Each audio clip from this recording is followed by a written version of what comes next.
So in the previous class we discussed about the quarter joint, the design procedure used in the quarter joint. Then we have solved some numericals on the quarter joint, and then we discussed the introduction part of the threaded fasteners. So in this class we will continue with the threaded fasteners. So threaded fastener is also called as bolted joint. So there are basically three parts of the threaded joints: bolt, and then nut, and the washer. Okay, so washer is used to avoid the breakage of bolt as well as the nut, because it will increase the area of the load. Okay, so that is what the importance of the washer. Then we discussed about some of the types of the threaded fasteners. So the types of threaded fasteners are bolt and nut. If you use complete set, bolt and nut is one of the type of threaded fastener. Screw is one of the type of the threaded fastener, and then the stud. These three are the types of the threaded fasteners. So in the case of bolt and nut, we are going to use the complete set, bolt as well as nut, and it is used to clamp any element. And in the case of bolt and nut, we are going to use a spanner to tighten the nut, where bolt will be stationary, nut will be rotating, and we are going to tighten the nut using a spanner. With the help of mechanical effort, we are going to tighten the nut to clamp the object. Okay. In the case of a screw, there will be a groove in the head of the screw, and there will be the threads. We are going to use a screwdriver to fit the screw. So in the case of a screw, nut will not be used. Instead, there will be a tapped hole. Okay, whether in the case of a wall or in the case of a wood, there will be a tapped hole, and then you are going to insert that screw into the tapped hole, and then you are going to tighten with the help of a screwdriver. That is what you are going to do in the case of a screw. Then in the case of a stud, there will be threads on either side of the bolt. Okay, so one side of the stud will be inserted to the component, and another side will be expecting the nut to tighten. That is about the types of the fasteners.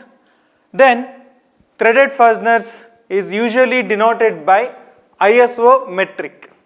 Okay, ISO metric threads. So it is usually denoted by M. M means metric, ISO metric, M stands for metric. So M followed by D into P. That means M followed by 20 means the diameter, 2 is the pitch. Okay. So if any fastener is denoted by M 50 into 3, then that fastener is having diameter of 50 and pitch of 3. That is what the meaning. Okay, it is denoted by M followed by the diameter multiplied by the pitch. This is what the case. So again, we have three types here in the case of threaded fasteners, that is fine series, coarse series, and normal series. Okay. So in the case of a fine series, we are going to use both the diameter as well as the pitch. In the case of coarse series, we are going to use only the diameter. Pitch will not be used. M followed by 20 means it is coarse series of threaded fastener. M followed by 20 into 2. So here both diameter as well as pitch is there, so it should be called as fine series. Okay. And also you should look into the data handbook for the notation, because the next topic is the nomenclature.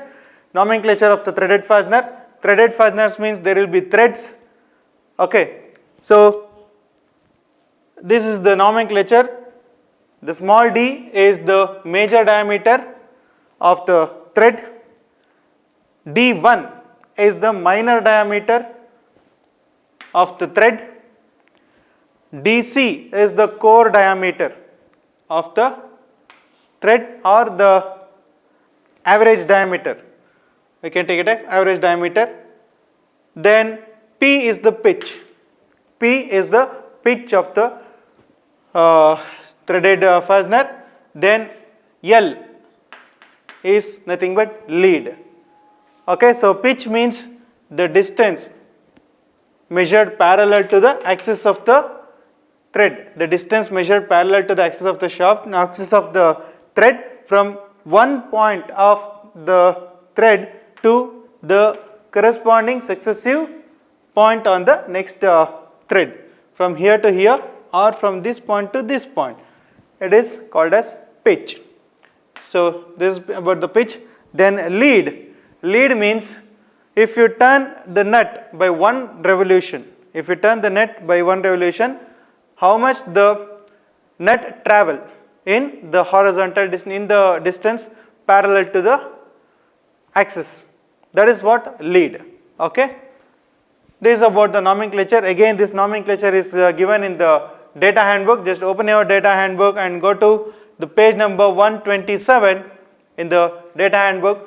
Page number 127, you will find the equation and the figure corresponding to threaded fasteners. So this is about the nomenclature of the threaded fastener. Then the stresses developed in the screw. So just imagine you are tightening a screw. Okay, just imagine you are tightening a screw. So you will be applying some compressive force and you will be rotating it. So the screw will be obviously under compression as well as rotation. Okay, those things you need to take care, and all the possible stresses developed in the screw you need to consider for the design. You need to design any component or machine element for its worst condition.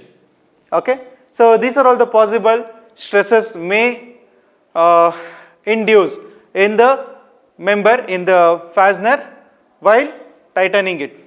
Okay, so the first one is tensile stress. Obviously tensile stress is going to happen because when the nut will be moving, it will be pulling the bolt. When the nut is rotating and when the nut is going inside the bolt will be under pulling action. So tensile stress is equal to F by AC. AC means the core area. Okay, you need to consider D1. D1 means this amount of area, the solid area. This is D1. Okay, you need to consider the solid area of the bolt. Fine, solid area of the bolt, that is D1, that is the minor area. Then due to tightening, so you are going to use spanner to tighten the nut. The bolt is subjected to torque due to tightening, or you are going to apply some torsional moment, you are going to rotate it. Okay, so there will be shear stress developed.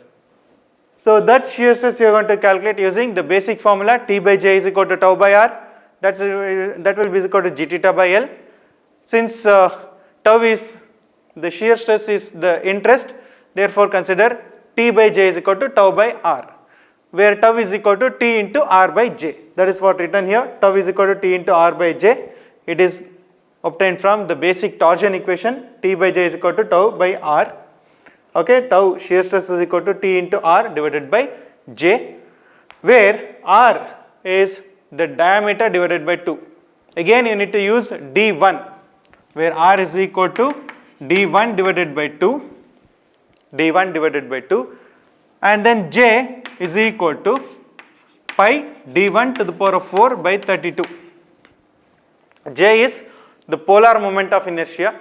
Polar moment of inertia is denoted by pi D1 to the power of 4 divided by 32. No need to memorize these formulas about J. You will get it in the data handbook. If you open the data handbook for the different cross section, for hollow cross section, for solid cross section, you will get the formula to calculate J, pi to the power of 4 by 32. Okay. Also, due to tightening, the threads will experience direct shear. The threads, see here, this is one of the thread, okay, the external thread. The external thread will be in contact with the internal thread, and that will be rubbing something like this. The external thread as well as the internal thread will going to rub something like this. So there will be some direct shear. Direct shear means where this is subjected to some kind of tangential force. the threads are subjected to some kind of tangential force because of the rubbing action, of the threads. Okay, so direct shear is there. Direct shear is denoted by tau is equal to F by A.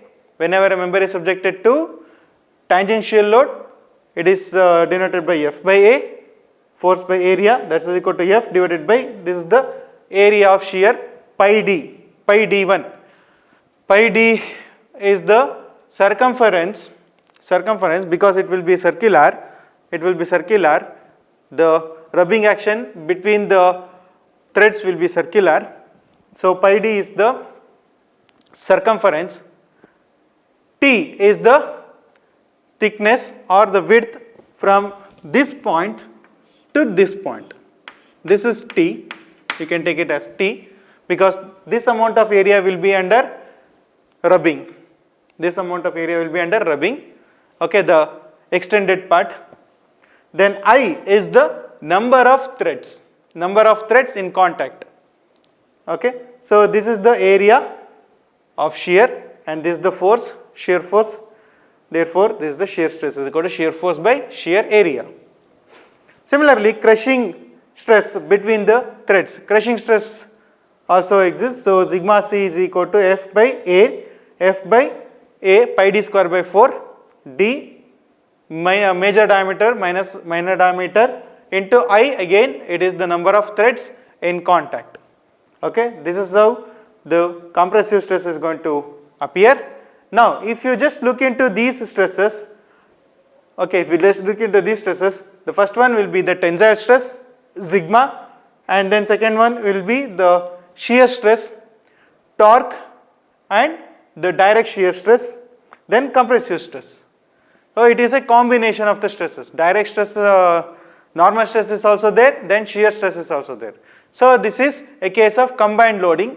Therefore, whenever you come across combined loading, you need to go with the principal stress. So, principal stress is given by sigma max, that will be the maximum stress developed in a member subjected to combined loading.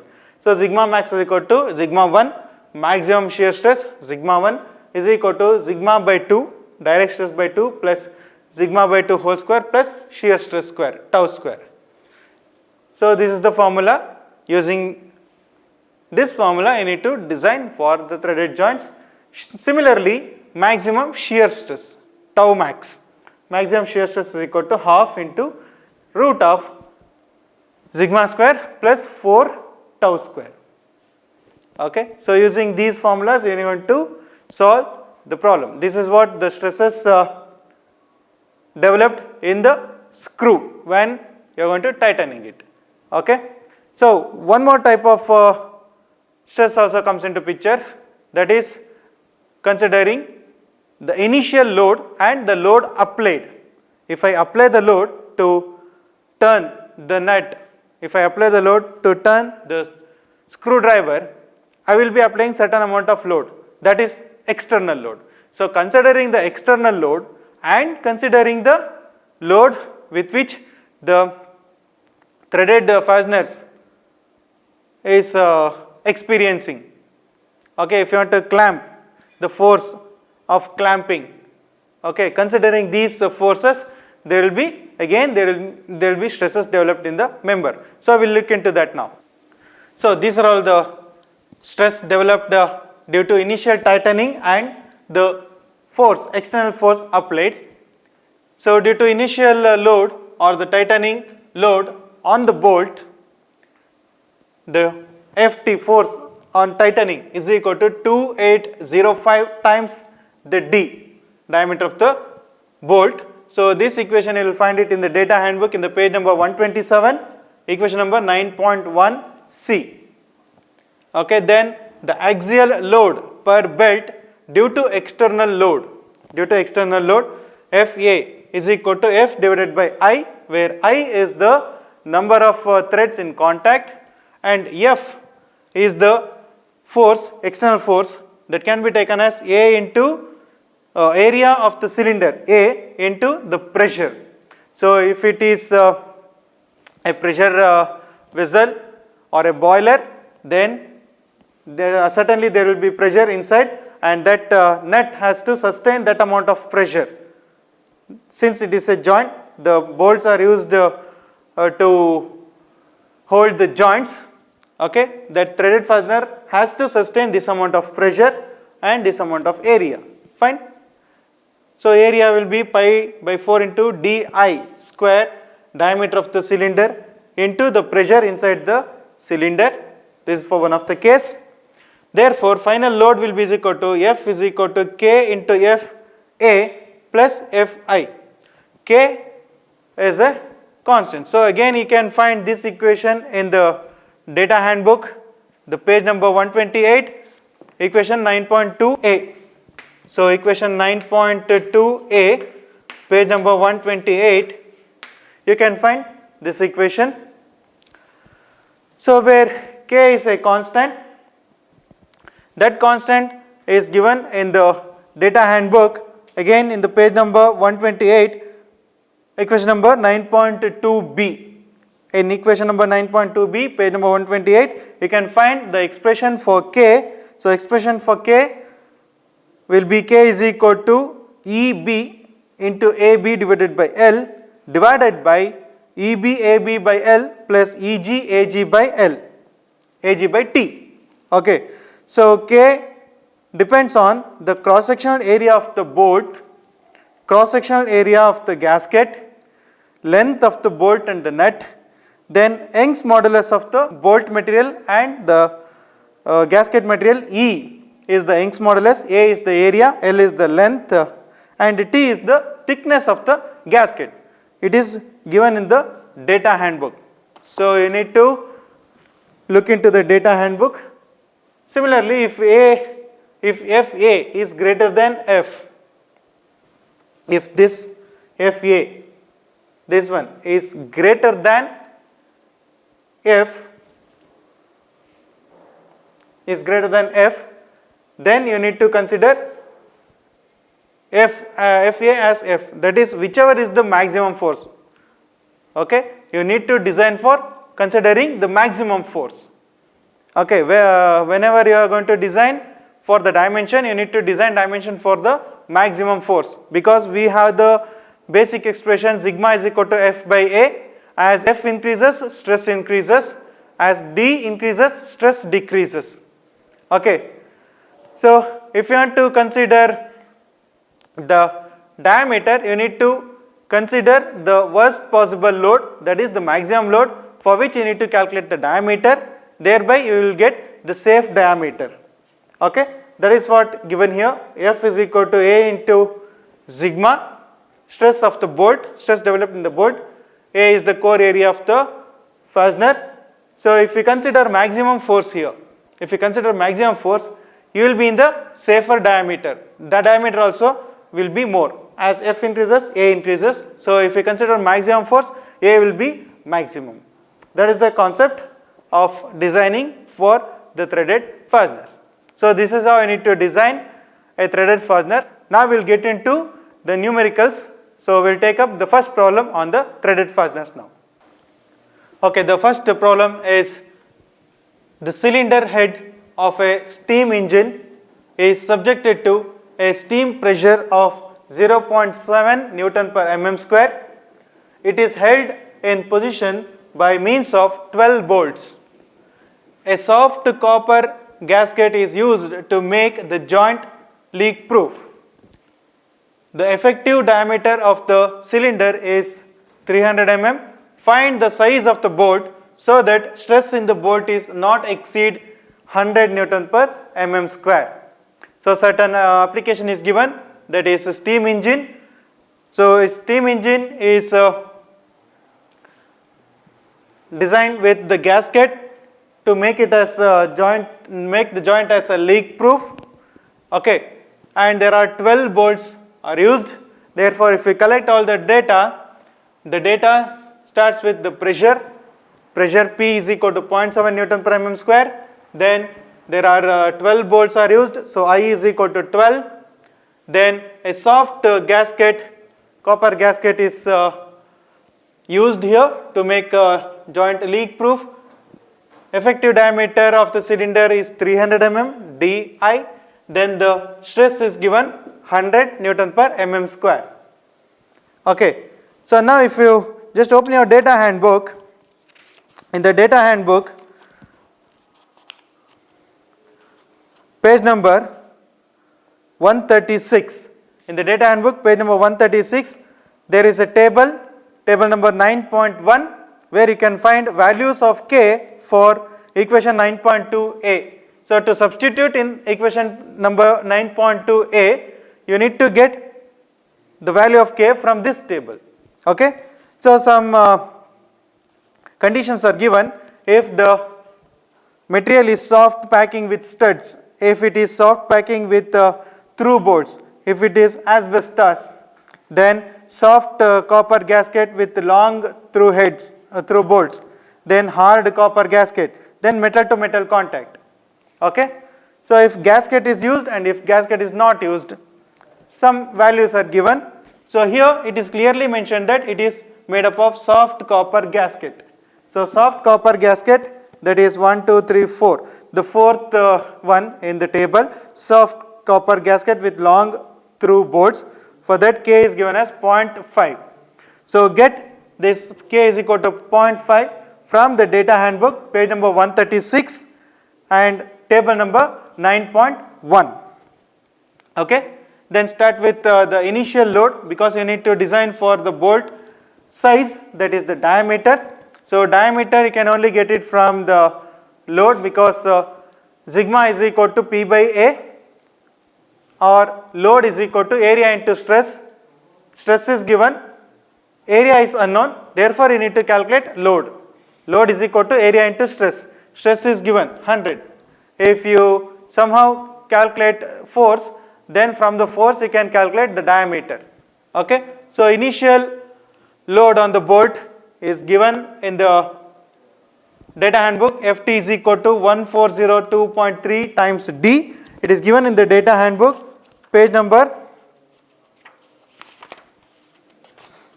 127. Page number 127.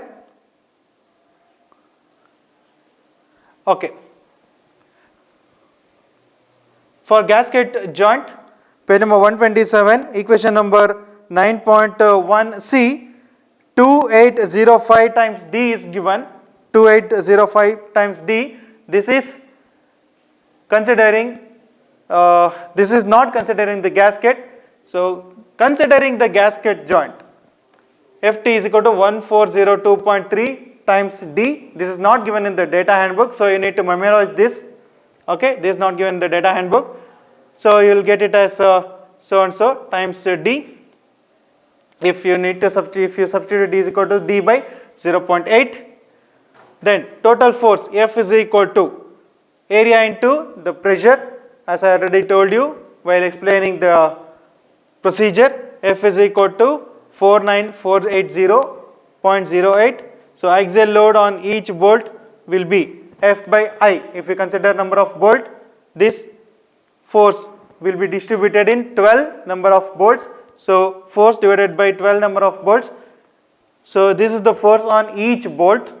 Okay, here you need to consider d by 0.8. So this 1402 divided by 0.8 gives you 1752.9 d. Then final load on bolt, K is equal to K into Fa plus Fi.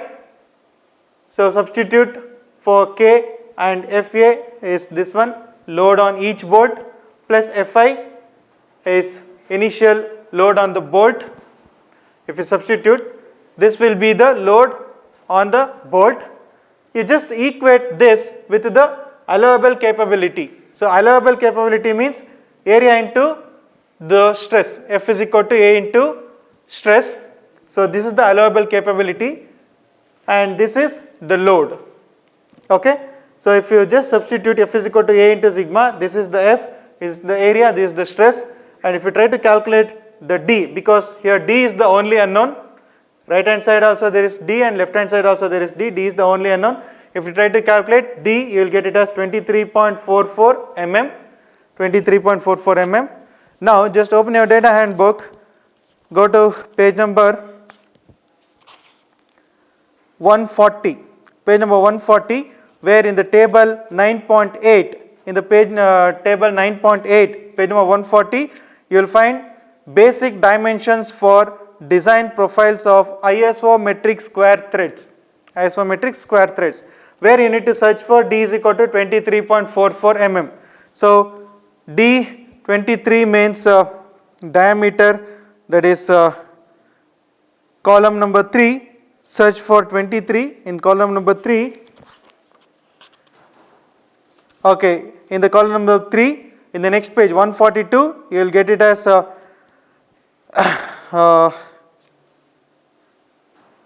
23.44, 23.05 is there, 23.6 is there. So you will find the first column will be the basic diameter. So the next higher value you can end up with, the standard one is M30 according to the table 9.8 and page number 140. Just go to page number 140 and in the table 9.8 you will find the standard diameter according to the diameter 23.44. You need to recommend this one, M30 screw you need to recommend. That is how you need to calculate the size of the board for the load given. Thank you.